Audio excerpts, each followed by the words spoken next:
nakaupo lang oh.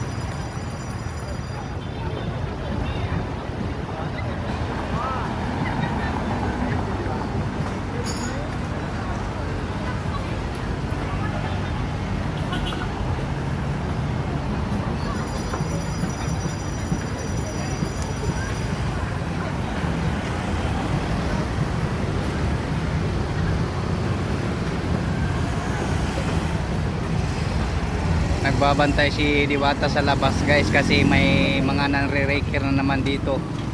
Ayun yung mga nangre-raker oh. Ayun guys, yun yung nangre-raker.